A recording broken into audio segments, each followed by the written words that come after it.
setiap profesi, termasuk kita perawat, itu ada peran yang harus dijalankan.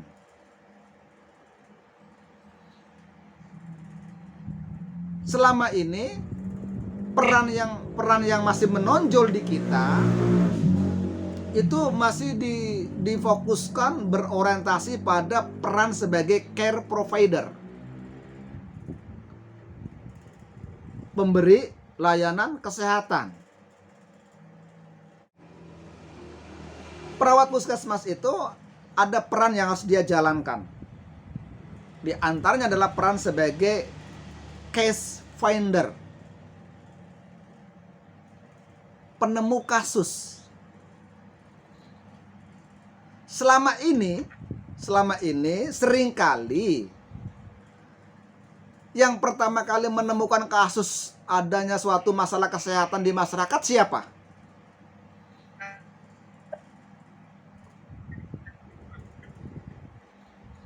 Ya kadang-kadang perawat ya Pak, malah lebih. Ya, selama ini kebanyakan masalah kesehatan yang pertama kali menemukan itu, mengekspos itu, melaporkan itu, biasanya seringkali adalah para wartawan. Oh iya betul. Karena apa? Karena mereka selalu bergerak, mereka selalu mobile, mereka selalu keliling-keliling, ya kan? Keliling-keliling, mencari informasi, memantau kondisi. Nah, harusnya perawat juga melakukan seperti itu gitu loh, ya kan? Jadi bukan dalam artian pasif, harus lebih aktif menemukan kasus, ya. Case finder, penemu kasus. Lalu peran yang lain yang harus dijalankan oleh perawat itu adalah peran sebagai health educator. Nah, peran sebagai health educator ini jangan dipersempit. Jangan dipersempit bentuk aplikasinya. Yaitu apa? Misalnya cukup dilakukan dalam bentuk yang namanya penyuluhan, penyebaran leaflet, kan gitu, woro-woro. Iya betul. Dianggap sudah cukup, sudah mewakili daripada pelaksanaan health educator. Padahal yang harus kita ingat, menjalankan peran health educator itu berarti targetnya adalah terjadinya perubahan perilaku masyarakat. Iya, perilaku masyarakat. Nah, tentunya untuk merubah perilaku masyarakat kan tidak bisa kalau hanya dilakukan dengan satu cara. Misalnya penyuluhan tok tidak.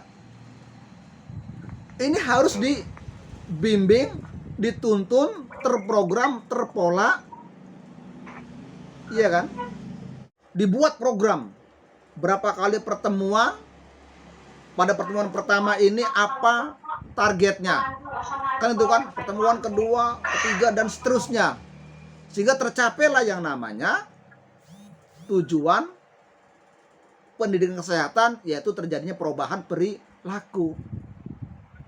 Kenapa? Merubah perilaku masyarakat itu nggak gampang loh. Nggak gampang. Contoh yang paling nyata sekarang, COVID ada di depan mata kita. Ya kan? Tapi bagaimana perilaku masyarakatnya? Masih beragam kan? Begitu, masih beragam. Masih banyak yang menyepelekan. Kan begitu kan? Dan yang lainnya. Maka pelaksanaan peran sebagai health educator itu ini banyak tantangannya besar dan berat, ya kan? Itu misalkan. Lalu peran apa lagi yang harus dijalankan oleh perawat? Peran sebagai case manager. Manajer kasus. Ya. Perawat harus bisa menjadi seorang case manager. Misalnya apa? Anda yang di puskesmas menangani kasus TB paru, ya kan? Maka Anda harus mampu menjalankan peran sebagai case manager penanganan TB paru. Maka disinilah Anda itu harus mulai membuat program-program, mendekatkan pelayanan, menghubungi pelayanan apa, melibatkan siapa saja dengan tujuan satu, agar pasien TB saya ini dia sembuh, dia sehat, dan dia tidak kambuh. Sebagai manajer, pengelola kasus.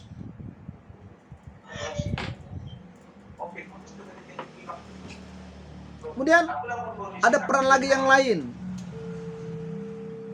Peran sebagai researcher, peran sebagai peneliti. Penelitian itu bukan sesuatu yang menakutkan, bukan sesuatu yang wah, berat, tidak. Apa yang kita lakukan, asuhan keperawatan yang kita lakukan, kalau teman-teman menyadari asuhan keperawatan yang kita lakukan itu termasuk sebenarnya Anda itu sedang atau sering melakukan yang namanya riset eksperimental. Kan gitu. Anda melakukan asuhan keperawatan pada pasien itu merupakan bentuk riset eksperimental. Cuman sayangnya Anda melakukan asuhan keperawatan itu tidak dianalisis lebih dalam. Ya kan? Laporan selesai, pasien pulang, ya udah beres. Kan itu kan? Harusnya kan dianalisis. Dianalisis lebih dalam sehingga kalau Anda melakukan peran sebagai peneliti ini dengan baik, maka akan banyak menghasilkan teori-teori, ilmu-ilmu, model-model keperawatan yang bisa diterapkan. Itu kan. Jadi nggak ada lagi yang namanya model asuhan keperawatan yang bersifat model kebiasaan. Itu nggak boleh. Ya kan? Biasanya begitu sih. Biasanya begini sih. Nah itu namanya nggak ilmiah. Kan itu kan. Mestinya nggak boleh lagi tuh melakukan pendekatan kebiasaan. Harus menggunakan pendekatan ilmiah. Ya. Dan masih banyak lagi peran-peran yang lainnya. Ini yang harus kita lakukan sebagai perawat komunitas. Sehingga kalau peran-peran ini kita lakukan dengan baik, maka di sini akan terasa nyata sekali bagaimana kontribusi perawat itu terhadap pembangunan kesehatan masyarakat.